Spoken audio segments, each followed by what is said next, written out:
نحمده ونصلي على رسوله الكريم أما بعد فأعوذ بالله من الشيطان الرجيم بسم الله الرحمن الرحيم رب اشرح لي صدري ويسر لي أمري واحلل عقدة من لساني يفقهوا قولي أعوذ بالله من الشيطان الرجيم بسم الله الرحمن الرحيم السلام عليكم.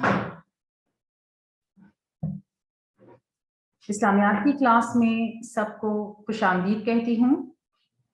بچوں آج ہم اسلامیات کی کلاس میں حدیث نمبر 2 پڑھیں گے. اس سے پہلے ہم حدیث نمبر 1 پڑھ چکے ہیں, ٹھیک ہے, پچھلے لیکچر میں, اور ساتھ میں والدین کے لیے دعا ہے.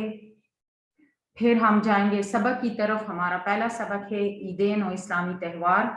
اس کی ہم پڑھائی اور وضاحت کریں گے, ٹھیک ہے. لیکن اپنا کام شروع کرنے سے پہلے, سبق شروع کرنے سے پہلے آپ سب اپنا ہوم ورک نوٹ ڈاؤن کر لیں. اور ہوم ورک آپ کا ہے والدین کے لیے دعا مع ترجمہ یاد کریں. والدین کے لیے دعا مع ترجمہ یعنی ترجمے کے ساتھ یاد کریں, ٹھیک ہے. چلے اب ہم جاتے ہیں سب سے پہلے اپنے سبق کی طرف, اور سبق ہمارا ہے حدیث نمبر 2 ہے البر حسن الخلق. البر حسن الخلق, ترجمہ اس کا ہے کہ نیکی حسن اخلاق کا نام ہے. اچھا بچوں, نیکی کیا ہے؟ نیکی آپ جانتے ہیں, نیکی بھی ہم کہتے ہیں حسن عمل کو. اچھا عمل نیکی کہلاتا ہے. حسن اخلاق جو ہیں تو وہ بھی خوش اخلاقی یا نیک سیرتی کہلاتا ہے. تو اس کا مطلب یہ ہوا کہ نیکی اور حسن اخلاق جو ہیں یہ دونوں مترادف الفاظ ہیں. مترادف یعنی ہم معنی الفاظ ہیں. اچھا, اب میں آتی ہوں اخلاق کی طرف. اصل میں اخلاق کا جو لفظ ہے نا تو یہ خلق سے نکلا ہے, ٹھیک ہے. اخلاق کا لفظ خلق سے نکلا ہے اور اس کے معنی پختہ عادت کے ہیں. کچھ عادات آپ کی اس طرح ہوتی ہیں نا جو پختہ ہوتی ہیں, جو بغیر کسی وجہ کے آپ لوگ سرزد کرتے ہیں. وہ کام آپ لوگ اگر کوئی آپ کو نہ بھی بتائے تو آپ وہ کام ضرور کرتے ہیں, تو اسے ہم عادت کہتے ہیں, یعنی پختہ عادت, ٹھیک ہے. اچھا, اصطلاح میں خلق سے مراد انسان کی ایسی کیفیت اور پختہ عادت کا نام ہے جس کی وجہ سے بغیر کسی فکر و توجہ کے اعمال سرزد ہو, یعنی وہ اعمال وہ کام خود بخود ہی ہم کرتے ہیں. اب اخلاق کے بعد ہم آتے ہیں حسن اخلاق کی طرف, ٹھیک ہے, یا حسن خلق. تو حسن خلق سے مراد کیا ہے؟ حسن خلق سے مراد نیک خو ہونا, اچھی سیرت, ٹھیک ہے, خوش اخلاق ہونا اور اچھی خصلت. اب مسلمان کے لیے عمدہ اور حسین اخلاق کا مالک ہونا ضروری ہے, ٹھیک ہے. اب کیوں ضروری ہے یہ میں آپ کو بتاؤں گی, لیکن اچھے اخلاق میں کیا کیا آتا ہے؟ اچھے اخلاق میں عفو درگزر یعنی کسی کو معاف کرنا, صبر و تحمل, کوئی آپ کے سامنے بری بات کہے اور آپ اسے برداشت کریں, غصے کو برداشت کریں, ٹھیک ہے. اس کے علاوہ مہمان نوازی, کوئی مہمان آپ کے گھر میں آئے تو منہ نہ چھڑائے, بلکہ مہمان جو ہے تو اسے دیکھ کر آپ اس کی مہمان نوازی کریں, اس کی خاطر تواضع کریں, ٹھیک ہے. اور خلوص اور محبت شامل ہے. تو اب اخلاق حسنہ میں عفو درگزر, صبر و تحمل, مہمان نوازی, خلوص اور محبت جو ہے تو وہ آ جاتی ہیں. اچھا بچوں, جیسے کہ آپ کو پتا ہے کہ ہمارا دین کیا ہے؟ اسلام. اور اسلام جو ہے تو وہ بزور شمشیر یعنی تلوار کے نہیں پھیلا, بلکہ آپ صلی اللہ علیہ وآلہ وسلم کے اچھے اخلاق کی وجہ سے کم عرصے میں پوری دنیا میں پھیل گیا. آپ صلی اللہ علیہ وآلہ وسلم اعلیٰ اور بلند اخلاق کے مالک تھے. تو اس لیے قرآن میں بھی اللہ تعالیٰ کا ارشاد ہے کہ اور بے شک آپ صلی اللہ علیہ وآلہ وسلم اخلاق کے اعلیٰ مرتبے پر فائز ہیں, ٹھیک ہے. اب ہم مسلمان ہیں تو ہم کسے فالو کریں گے؟ ہم اللہ اور رسول جو ہمیں کہے گا نا, ٹھیک ہے. تو اب ادھر آپ دیکھیں کہ حضور صلی اللہ علیہ وآلہ وسلم خود اچھے اخلاق کے مالک تھے, بلند اخلاق کے مالک تھے, اس لیے ہم نے بھی دوسروں کے ساتھ اچھے اخلاق سے پیش آنا ہے. آپ کو پتا ہے نا، آپ لوگوں نے پچھلی کلاسز میں بھی یہ پڑھا ہوگا کہ حضور صلی اللہ علیہ وآلہ وسلم نے جب نبوت کا اعلان کیا تو سارے مکہ کے لوگ آپ کے اپنے پرائے سب جو ہے تو آپ کے جانی دشمن بن گئے تھے، اور وہ آپ صلی اللہ علیہ وآلہ وسلم کو تکلیف دینے کا کوئی بھی موقع ہاتھ سے نہیں جانے دیتے تھے۔ اس میں وہ لوگ کیا کیا کرتے تھے کہ آپ صلی اللہ علیہ وآلہ وسلم کی راہ میں کانٹے بچھاتے تھے، آپ صلی اللہ علیہ وآلہ وسلم کسی راستے سے جاتے تھے برا بلا کہتے تھے، یہاں تک کہ آپ صلی اللہ علیہ وآلہ وسلم پر کوڑا کرکٹ بھی پھینکتے تھے، ٹھیک ہے۔ لیکن ان سب تکالیف کے باوجود بھی آپ صلی اللہ علیہ وآلہ وسلم نے کبھی بھی کسی کو بد دعا نہیں دی، بلکہ اس کے مقابلے میں آپ نے انہیں جو ہے تو اللہ تعالیٰ سے ان کے لیے دعا فرمائی۔ جس طرح ایک بوڑھی عورت جو ہے، جب آپ صلی اللہ علیہ وآلہ وسلم راستے میں جاتے تھے تو ایک بوڑھی عورت جو ہے تو اپنے گھر سے آپ صلی اللہ علیہ وسلم پر کوڑا کرکٹ پھینکتی تھی، لیکن جب ایک دفعہ بھی پھینکا، دوسری دفعہ بھی پھینکا، لیکن جب تیسری دفعہ حضور صلی اللہ علیہ وسلم اس راستے سے جا رہے تھے اور کوڑا آپ صلی اللہ علیہ وسلم پر نہیں آیا تو آپ صلی اللہ علیہ وسلم نے کہا کہ پتہ نہیں کیا ہوا ہے، تو آپ ان کی جب پوچھا تو کہا کہ بیمار ہے، تو آپ صلی اللہ علیہ وسلم ان کی عیادت کے لیے چلے گئے۔ تو یہ ہیں اچھے اخلاق، ٹھیک ہے، مطلب کوئی آپ کے ساتھ برا بھی کرے تو آپ ان کے ساتھ برا نہ کریں۔ اچھا، اس کے علاوہ ہمیں اس طرح کے اور بہت سارے حدیث جو ہیں تو وہ ملتے ہیں، جس طرح ہے کہ تم میں سے بہتر وہ ہے جس کے اخلاق اچھے ہیں۔ تو صرف نماز، روزہ، حج اور زکوٰۃ جو ہے تو اس پہ جنت نہیں ملتی، اگر آپ کے اعمال جو ہیں وہ ٹھیک نہیں ہے، اگر آپ جو ہے تو آپ کے اخلاق اچھے نہیں ہیں، آپ دوسروں کے ساتھ برے اخلاق سے پیش آتے ہیں، تو بھی آپ کو جنت جو ہے تو وہ اس طرح نہیں ملے گی۔ دیکھیں جس طرح حضور صلی اللہ علیہ وآلہ وسلم نے فرمایا ہے کہ مجھے تم سب میں سے زیادہ اچھا وہ شخص لگتا ہے جس کے اخلاق اچھے ہوں، اور سب سے برا میرے نزدیک وہ ہے جو برے اخلاق کا حامل ہو، یعنی جو برے اخلاق رکھتا ہو، ٹھیک ہے۔ اس کے علاوہ اگر ایمان کا ہم دیکھیں نا تو ہمارا ایمان تب تک مکمل نہیں ہے جب تک ہمارے اخلاق اچھے نہیں ہیں۔ یہ حضور صلی اللہ علیہ وآلہ وسلم نے ایک اور جگہ بھی ارشاد فرمایا ہے کہ زیادہ کامل ایمان ان لوگوں کا ہے جو اچھے اخلاق والے ہیں۔ ایک صحابی نے آپ صلی اللہ علیہ وسلم سے عرض کیا کہ یا رسول اللہ، انسان کو سب سے بہتر چیز کون سی عطا ہوئی ہے؟ تو آپ صلی اللہ علیہ وآلہ وسلم نے فرمایا کہ اچھے اخلاق۔ تو اس سے آپ اندازہ لگا سکتے ہیں کہ اچھے اخلاق جو ہیں تو وہ مطلب اگر آپ نہیں اپنائیں گے تو آپ کو جنت بھی نہیں ملے گی، صحیح ہے۔ اچھا، اس کے علاوہ حضور صلی اللہ علیہ وآلہ وسلم کا جس طرح میں نے بتایا کہ اللہ تعالیٰ نے ان کے بلند اخلاق کے کہا ہے کہ آپ صلی اللہ علیہ وسلم بلند اخلاق کے مرتبے پر فائز ہیں، لیکن اس کے باوجود بھی آپ صلی اللہ علیہ وسلم اپنے لیے اللہ تعالیٰ سے دعا فرماتے تھے۔ ام المومنین حضرت عائشہ صدیقہ رضی اللہ تعالیٰ عنہا فرماتی ہیں کہ رسول اللہ صلی اللہ علیہ وآلہ وسلم اپنے بارے میں یہ دعا مانگا کرتے تھے کہ اے اللہ، تو نے جس طرح میری جسمانی بناوٹ کو بہتر بنایا ہے، اس طرح میری عادات اور اخلاق کو بھی بہتر کر دے، ٹھیک ہے۔ تو بس اللہ تعالیٰ سے دعا ہے کہ اللہ تعالیٰ ہمیں بھی اچھے اخلاق نصیب فرمائے، ٹھیک ہے۔ چلے اب ہم نیکسٹ جاتے ہیں دعا کی طرف، ٹھیک ہے۔ اور یہ دعا جو ہے تو یہ والدین کے لیے ہے جو اللہ تعالیٰ نے ہمیں سکھائی ہے، اور دعا ہے رب ارحمہما رب ارحمہما کما ربیانی صغیرا، رب ارحمہما کما ربیانی صغیرا۔ ترجمہ اس کا ہے کہ اے پروردگار، جیسا انہوں نے مجھے بچپن میں شفقت سے پالا ہے، یہاں پر پرورش کی ہے لکھا ہے لیکن جملہ جو ہے وہ صحیح نہیں آ رہا، تو شفقت سے پالا ہے، تو بھی ان کے حال پر رحمت فرما، ٹھیک ہے۔ یعنی اپنے ماں باپ کے لیے یہ اللہ تعالیٰ سے ایک دعا ہے کہ جس طرح انہوں نے بچپن میں مجھے پیار سے، شفقت کا مطلب ہے انہیں پیار سے مجھے پالا ہے، میری پرورش کی ہے، تو بھی ان کے حال پر رحمت فرما۔ اچھا، اس کے بارے میں آپ کو بتا دوں بچوں کہ حضرت عبداللہ بن مسعود رضی اللہ تعالیٰ عنہ فرماتے ہیں کہ میں نے رسول اللہ صلی اللہ علیہ وسلم سے سوال کیا کہ اللہ کو کون سا عمل زیادہ پسند ہے، ٹھیک ہے۔ تو آپ صلی اللہ علیہ وسلم نے ارشاد فرمایا نماز وقت پر ادا کرنا، ٹھیک ہے۔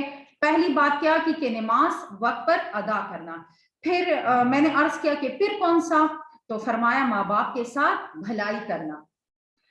میں نے عرض کیا پھر کون سا؟ تو فرمایا اللہ کی راہ میں جہاد کرنا. اب دیکھیں اللہ کی راہ میں جہاد کرنا مطلب ہم اسے کتنا ایک افضل عبادت ہم اسے سمجھتے ہیں، لیکن یہ بھی بعد میں آتا ہے، سب سے پہلے ماں باپ کی خدمت ہے. ٹھیک ہے.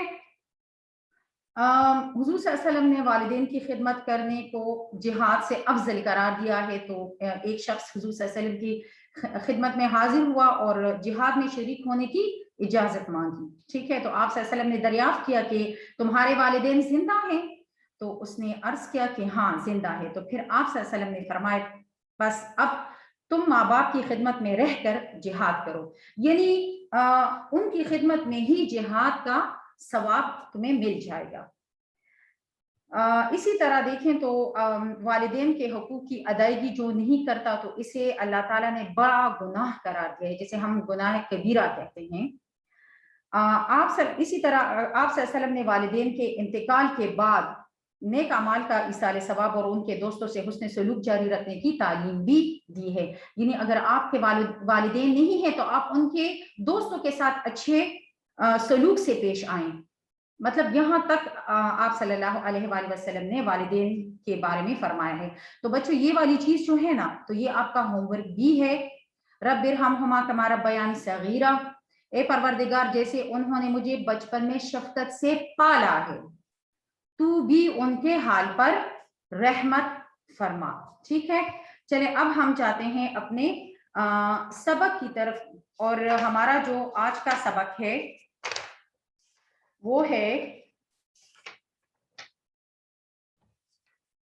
عیدین اور اسلامی تہوار. عیدین اور اسلامی تہوار. اچھا بچے، عیدین کیا ہے؟ عید کی جمع ہے، مطلب دو عیدوں کو ہم عیدین کہتے ہیں. عید کون کون سے ہیں جانتے ہیں کوئی؟ جی، عید الفطر اور عید الاضحیٰ. ٹھیک ہے. ہم مسلمان جو ہیں تو دو عیدیں مناتے ہیں سال میں، تو ایک کو ہم عید الفطر کہتے ہیں اور ایک کو ہم عید الاضحیٰ کہتے ہیں. اچھا، اب عید کے کیا معنی ہے؟ عید کے معنی ہے خوشی کا وہ دن جو بار بار آئے. خوشی کا وہ دن جو بار بار آئے. اس کے علاوہ تہوار جو ہے تو وہ بھی ہم خوشی کے دن کو ہی کہتے ہیں. اچھا، اب سبق کی طرف آپ ذرا بک کی طرف آپ لوگ دیکھ لیں. اللہ تعالیٰ نے مسلمانوں کو خوشی منانے اور شکر ادا کرنے کے لیے دو عیدیں عطا کی ہیں. عطا کی ہیں یعنی دی ہیں. اللہ تعالیٰ نے مسلمانوں کو خوشی منانے اور شکر ادا کرنے کے لیے دو عیدیں عطا کی ہیں، عید الفطر اور عید الاضحیٰ. رمضان المبارک میں اب عید الفطر کو اور بھی ہم آپ لوگوں نے پہلے پڑھ بھی چکے ہوں گے. عید الفطر کو ہم میٹھی عید بھی کہتے ہیں اور عید الاضحیٰ کو ہم بکر عید بھی کہتے ہیں. ٹھیک ہے. نمکین عید بھی اسے ہم کہتے ہیں. اچھا، اب عید الفطر کی طرف آپ دیکھیں تو رمضان المبارک میں روزے رکھنے کے بعد اللہ تعالیٰ نے ہمیں انعام کے طور پر عید الفطر عطا کی ہے. روزے کے معنی کیا ہے؟ روزہ کیا ہوتا ہے اصل میں روزہ بچے صبح صادق سے لے کر غروب آفتاب شام تک کھانے پینے سے پرہیز کرنے کو ہم روزہ کہتے ہیں، صبح صادق سے. ٹھیک ہے. جب ابھی آذانیں نہیں ہوئی ہوتی فجر کی آذانوں سے پہلے، تو صبح صادق سے لے کر غروب آفتاب دن شام تک کھانے پینے سے پرہیز کرنے کو ہم روزہ ہی کہتے ہیں. اچھا، انعام کا مطلب ہے تحفہ. تو رمضان المبارک میں روزے رکھنے کے بعد اللہ تعالیٰ نے ہمیں انعام یعنی تحفے کے طور پر عید الفطر عطا کی ہے، یعنی عید الفطر دی ہے. یہ رمضان کے بعد آنے والے مہینے شوال کی پہلی تاریخ کو منائی جاتی ہے. اب ہم رمضان کون سا مہینہ ہے اسلامی؟ 9واں مہینہ ہے. ٹھیک ہے.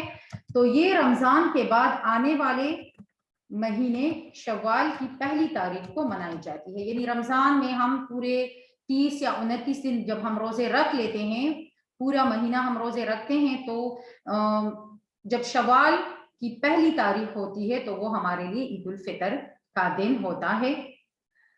اس روز اللہ تعالیٰ مسلمانوں کو رمضان کے روزوں اور راتوں میں عبادت کرنے کا ثواب عطا فرماتا ہے، ٹھیک ہے۔ تو رمضان کے روزے رکھنے کے بعد جو عید الفطر ہوتی ہے تو یہ کیوں ہوتی ہے کہ یہ اللہ تعالیٰ کی طرف سے ایک تحفہ ہے، اور ہم کیا کرتے ہیں کہ روزوں میں سارا دن بھوکا پیاسا رہتے ہیں، اس کے علاوہ راتوں کو یعنی سحری کو جب ہم اٹھتے ہیں تو سحری کے ساتھ ساتھ ہم عبادت بھی کرتے ہیں نا، ٹھیک ہے۔ تو یہ بدلہ ہے، ٹھیک ہے، ثواب ہے، یعنی نیک کام کا بدلہ ہے، ثواب کا مطلب ہے نیک کام کا بدلہ ہے اللہ تعالیٰ کی طرف سے۔ اس دن نماز عید سے پہلے کوئی میٹھی چیز یا کھجوریں کھانا سنت ہے، یعنی نماز عید سے پہلے عید الفطر کے دن ہم کیا کرتے ہیں کہ نماز عید سے پہلے کوئی میٹھی چیز یا کھجوریں ہم کھاتے ہیں، اور یہ سنت ہے۔ سنت کیا ہے؟ طریقہ ہے، آپ صلی اللہ علیہ وآلہ وسلم کا جو طریقہ ہے اسے ہم سنت کہتے ہیں۔ عید الفطر کے موقع پر فطرانہ ادا کیا جاتا ہے۔ فطرانہ یہ صدقہ فطر کو کہتے ہیں جو چھوٹی عید پر ہم دیتے ہیں تاکہ غریب مسلمان بھی عید کی خوشیوں میں شامل ہو سکے۔ اب کیا ہے کہ چھوٹی عید پر ہم یہ کرتے ہیں کہ فطرانہ دیتے ہیں، اور یہ ہم نماز عید سے پہلے دیتے ہیں۔ اگر نماز عید کے بعد آپ دیں گے تو وہ پھر فطرانہ نہیں ہوگا، صحیح ہے، وہ صدقہ فطر میں شمار نہیں ہوگا، ویسے ہی ایک صدقہ ہوگا، لیکن یہ ضروری ہے کہ ہم صدقہ فطر جو ہے تو وہ نماز عید سے پہلے دیں، اور اس کا مقصد جو ہے تو غریب لوگوں کی مدد کرنا ہی ہے، ٹھیک ہے۔ اچھا، اس کے بعد ہم آتے ہیں عید الاضحیٰ کی طرف۔ عید الاضحیٰ کا میں نے جس طرح آپ کو بتایا کہ ہم اسے بقر عید بھی کہتے ہیں اور نمکین عید بھی کہتے ہیں۔ عید الاضحیٰ 10 ذی الحج کو منائی جاتی ہے۔ ذی الحج 12واں مہینہ ہے اسلامی۔ اس دن اللہ تعالیٰ کے پیارے نبی حضرت ابراہیم علیہ السلام نے اللہ تعالیٰ کو خوش کرنے کے لیے قربانی کی تھی۔ حضرت ابراہیم علیہ السلام نے خواب میں دیکھا اللہ تعالیٰ کی طرف سے کہ قربانی کرو، جب انہوں نے اونٹوں کی قربانی کی، دوسرے دن پھر خواب دیکھا، اس طرح تیسرے دن بھی دیکھا، تو پھر انہیں کہا کہ تو انہیں پتہ چلا اللہ تعالیٰ کی طرف سے کہ یعنی اپنے بیٹے حضرت اسماعیل علیہ السلام کو قربان کرو، تو وہ اپنے بیٹے حضرت اسماعیل علیہ السلام کو لے گئے، اور جیسے ہی آپ ابراہیم علیہ السلام جو ہے تو حضرت اسماعیل علیہ السلام کی قربانی کرنے ہی والے تھے کہ اللہ تعالیٰ نے جنت سے ایک بھیڑ یا دمبا جو ہے تو وہ بیچ دیا، اور اس طرح جو ہے تو اس دن کی یاد میں، کیونکہ یہ ایک بہت بڑا واقعہ ہے، صبر آزما واقعہ ہے، جو اللہ تعالیٰ کو حضرت ابراہیم علیہ السلام کی یہ ادا جو ہے یہ بہت زیادہ پسند آئی، ٹھیک ہے۔ تو تمام دنیا کے مسلمان عید الاضحیٰ کے موقع پر اللہ تعالیٰ کو خوش کرنے کے لیے آپ علیہ السلام کی سنت کی پیروی میں جانور قربان کرتے ہیں۔ جانور قربان کرتے سنت یعنی آپ علیہ السلام کا جو طریقہ تھا تو اسے فالو کرتے ہوئے، اسی طریقے پر چلتے ہوئے، فرما برداری کرتے ہوئے تمام دنیا کے مسلمان جو ہے تو وہ جانور قربان کرتے ہیں۔ ہمیں چاہیے کہ ان اسلامی تہواروں کو جوش و خروش سے منائیں، جوش و خروش یعنی دلی جذبے سے، ولولے سے منائیں، اپنی خوشیوں میں غریبوں کو بھی یاد رکھیں۔ تو ہے اگر کوئی کوشچن بچے تو پوچھ لیں، باقی انشاءاللہ ہم پھر کل پڑھیں گے۔ بچے raise your hand, any question?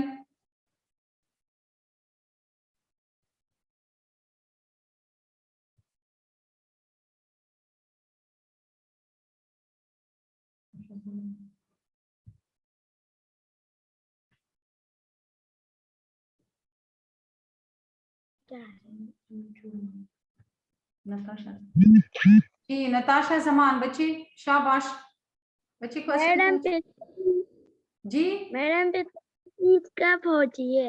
G madam فطرانہ کیا ہے؟ فطرانہ بچے یہ چند ہم پیسے دیتے ہیں نا، غریب لوگوں کو ہم یہ پیسے دیتے ہیں اور چھوٹی عید میں ہم یہ نماز عید سے پہلے دیتے ہیں تاکہ ان غریب لوگوں کی مدد ہو سکے. صحیح ہے جی. اور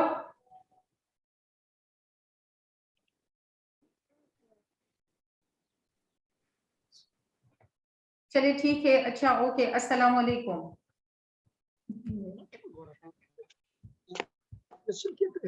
Mana, rumah sini cuma bakal